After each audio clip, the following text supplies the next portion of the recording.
अस्सलामुअलैकुम। मैं हूं अख्तर अब्बासी और आप देख रहे हैं world sports. Pakistan cricket team के फास्ट बॉलर हारिस रऊफ हालिया अरसे में शानदार कारकर्दगी दिखा रहे हैं और गुज़िश्ता मैच में उन्होंने पाकिस्तान टीम को फतह दिलाई जब आखिरी ओवर में कोई भी तवक्को नहीं कर रहा था कि पाकिस्तान टीम ये मैच जीत सकती है, इवन के कम बैक कर सकती है। और लियाम डॉसन की विकेट हासिल करने के बाद जिस अंदाज में कम बैक कराया और पाकिस्तान टीम को फतह दिलाई, उस पर सभी खुश हैं, सभी खुशियां मना रहे हैं और हारिस रऊफ की तारीफ़ें हो रही हैं। और इस मौके पर जब सभी जानना चाहते हैं कि हारिस रऊफ की जो हालिया कारकर्दगी है वो कैसी है, दर हकीकत वो सिर्फ इस एक मैच की बात नहीं है, वो दुनिया के टॉप बॉलर बन गए हैं और हमारा मीडिया शायद ज़्यादा उनको हाईलाइट नहीं कर रहा। इसके बजाय चंद एक और दीगर बॉलर्स हैं, गो कि वो भी हमारे बॉलर्स हैं, उनकी हौसला अफजाई करना चाहिए। लेकिन इसके साथ साथ ये भी इंसाफ से काम लेना चाहिए कि जो खिलाड़ी दीगर जो हमारे खिलाड़ी हैं वो भी अगर परफॉर्म देते हैं, परफॉर्म करते हैं, तो फिर उनका नाम भी लेना चाहिए, उनको भी हाईलाइट करना चाहिए। और इस रिपोर्ट में मैं आपको बताना चाह रहा हूं कि हारिस रऊफ ने हालिया अरसे में दुनिया के टॉप फास्ट बॉलर होने का एजाज़ पा लिया है। वो कैसे पाया है, वो जानते हैं कि उन्होंने किस तरह कारकर्दगी दिखाई जिसकी वजह से हम कह सकते हैं कि वो दुनिया के टॉप फास्ट बॉलर हैं।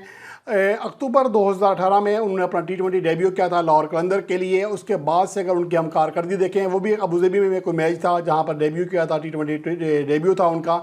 मैं T20 इंटरनेशनल की यानी कि पाकिस्तान के लिए डेब्यू की बात नहीं कर रहा, उनका जो T20 कैरियर है जहां से आगाज़ हुआ अक्टूबर 2018 से हुआ, तब से अगर अब तक देखें दुनिया भर के तमाम फास्ट बॉलर की मजमूई T20 मैचेस जिसमें इंटरनेशनल, डोमेस्टिक और लीग्स के मैचेस शामिल हैं, तो उनमें हारिस रऊफ सबसे ज़्यादा विकेट हासिल करने वाले फास्ट बॉलर हैं। 129 मैचेस में 172 विकेट हासिल किए हैं। और क्रिस जॉर्डन जो कि 159, जो कि डबल तकरीबन बहुत 30 ज़्यादा मैचेस खेले हैं, वो 170 विकेट हासिल कर सके हैं। डेवन ब्रावो ने 140 मैचेस खेले हैं, 167 विकेट हासिल की। बांग्लादेश के मुस्तफिजुर रहमान ने 126 मैचेस खेले, 163 विकेट हासिल की। वहाब रियाज ने 133 मैचेस खेले, 161 विकेट हासिल की। और पाकिस्तान के शाहीन शाह अफरीदी ने 108 T20 मैचेस खेले हैं और 152 विकेट हासिल किए हैं। यूं जब से डेब्यू किया है अक्टूबर 2018 से लेकर अब तक हारिस रऊफ दुनिया के टॉप फास्ट बॉलर हैं जिन्होंने सबसे ज़्यादा विकेट हासिल की हैं।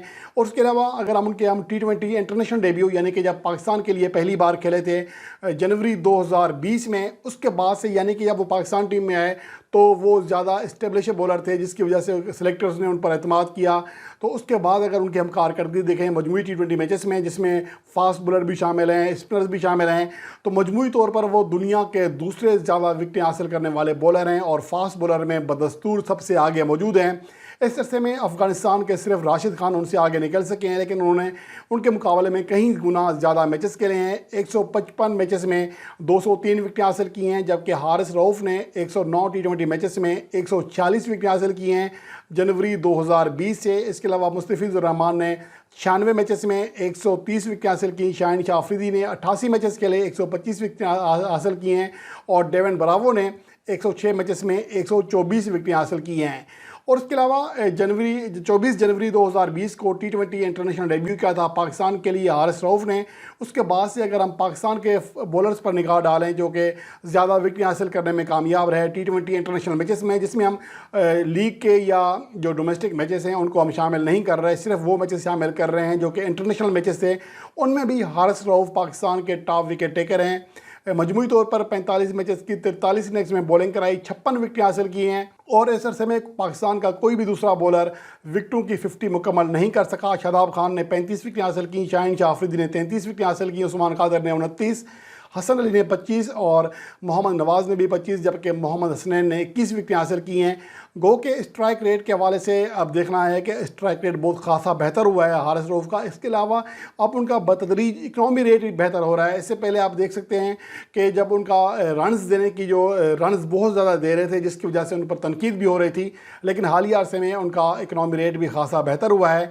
और इसके अलावा अगर हम बात करें कि 24 जनवरी 2020 के जब से उनका T20 इंटरनेशनल डेब्यू हुआ है, मजमूई तौर पर दुनिया के तमाम बॉलर्स को मिला लें वो सिर्फ एक विकेट के फासले पर मुश्तरका तौर पर दूसरे टॉप विकेट टेकर हैं, जिनके आगे सिर्फ 2 बॉलर हैं, नेपाल के लिमाचने और तबरेज़ शमसी, जिन्होंने इस अरसे में 57 विकेट हासिल की हैं T20 इंटरनेशनल मैचेस में, जबकि हासारंगा डिसिल्वा और हारिस रऊफ ने 56 विकेट हासिल की हैं और इस सऊदी ने 52 विकेट हासिल किए हैं। यूँ भी फास्ट बॉलर में एक बार फिर हारिस रऊफ ही सबसे आगे हैं, क्योंकि उनके ऊपर जो दीगर 2 बॉलर हैं वो भी स्पिनर्स हैं।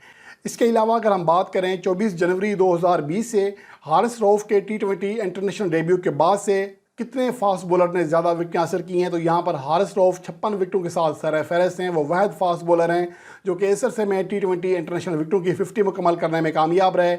आयरलैंड के अदेर 45 विकेटों के साथ दूसरे नंबर पर रहे। इंडिया के भुवनेश्वर कुमार 44 विकेटों के साथ तीसरे, और युगंडा के नकरानी वो भी 44 विकेट हासिल करने में कामयाब रहे, जबकि मुस्तफिजुर रहमान बांग्लादेश के वो 42 विकेट हासिल करने में कामयाब रहे। यूँ हालिया अरसे में शानदार कारकर्दगी का मुजाहरा किया है हारिस रऊफ ने। और इसके अलावा पाकिस्तान के जो तजियाकार हैं वो ज़्यादा हम भी खुद ज़्यादा शाहीन शाह अफरीदी को हाईलाइट करते हैं, क्योंकि वो भी हमारा बॉलर है। हकीकत में उनकी हालिया अरसे में कारकर्दगी इंतहाई शानदार रही है, लेकिन इसके साथ साथ हारिस रऊफ ने हालिया अरसे में पाकिस्तान टीम के लिए शानदार किरदार अदा किया। इसके लिए उनका जो क्रेडिट है वो तमाम तर क्रेडिट आकिब जावेद को जाता है, लाहौर कलंदर को जाता है। हम आकिब जावेद से दीगर मामलात पर इख्तलाफ भी कर सकते हैं, बहस भी कर सकते हैं, लेकिन ये हकीकत है कि शाहीन शाह अफरीदी को और हारिस रऊफ को निखारने में, उनको पॉलिश करने में आकिब जावेद का और लाहौर कलंदर का बहुत ज़्यादा किरदार है। और उम्मीद है कि पाकिस्तान की सरजमीन से दुनिया को ऐसे ही वर्ल्ड क्लास बॉलर्स मिलते रहेंगे। और हारिस रऊफ का चूँकि तजर्बा है वहाँ पर ऑस्ट्रेलवी कंडीशन में खेलने का, वहाँ पर वो बैक बैच खेल कर ही पाकिस्तान टीम में कम बैक वापस आए थे, पाकिस्तान में सेलेक्ट हुए थे और वहाँ पर उन्होंने शानदार कारकर्दगी दिखाई थी। मोहम्मद हसनैन ने भी वहाँ पर शानदार कारकर्दगी दिखाई थी बैक बैच में। इसलिए पाकिस्तानी शायकीन को T20 वर्ल्ड कप 2022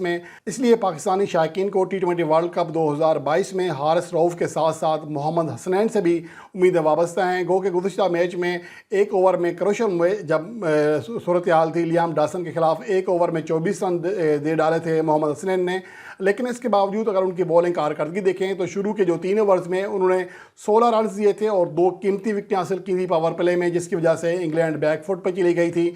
तो बहरहाल गेम में होता रहता है, लेकिन मोहम्मद हसनैन को अभी भी तजर्बा हासिल करना है अपने बॉलिंग की, ख़ास तौर पर जो लाइन और लेंथ है और प्रेशर के मोमेंट में आपको अपना खुद को कंट्रोल किस तरह रखना है, ये शॉन टेट या दीगर जो कोचेस हैं उनसे वो सीख सकते हैं। अभी नौजवान हैं, उम्मीद है कि जिस तरह उनकी पेस है इस तरह वो जल्द से जल्द ख़ुद को निखारने में कामयाब हो जाएंगे। और अब कराची के जो लीग मैचेस हैं वो शाम ख़त्म हो चुके हैं, 4 के 4 मैचेस खेले जा चुके हैं। अब दोनों टीमें लाहौर पहुंच चुकी हैं, ख़ुसूसी तारे के ज़रिए पहुंची हैं और यहाँ पर 28, 30 और 2 अक्टूबर को ये मैचेस खेले जाएंगे जो सीरीज़ के 3 आखिरी मैचेस होंगे फैसला करेंगे। अब तक सीरीज़ 2-2 के मार्जिन से बराबर है।